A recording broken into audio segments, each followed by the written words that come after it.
més quan he anat a cobrir temes més polèmics, no? Per exemple, el tema de torres d'alta tensió o el tema de taxistes, que hi ha hagut moltes polèmiques amb el tema de taxistes, que aquest és un altre tema també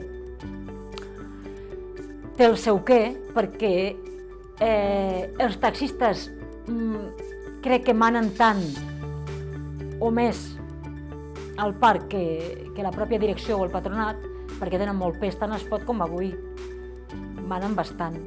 Són un lobby bastant a tenir en compte i a més es fan escoltar. Hi ha hagut vegades que hi ha hagut polèmiques amb els taxis. Jo recordo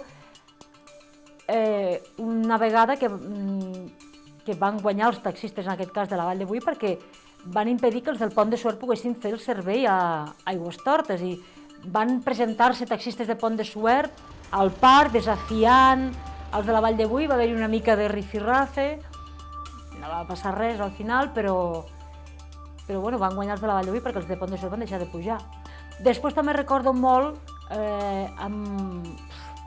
les reunions de patronat, que estàvem hores i hores fent guàrdia amb tots els periodistes i que el 90% de les vegades no hi havia notícia. Però estàvem allà i feies caliu amb els periodistes, amb els altres, això.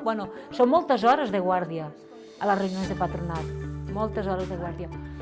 I després també recordo quan s'han presentat projectes vinculats al parc, encara que no depenguessin directament d'ell.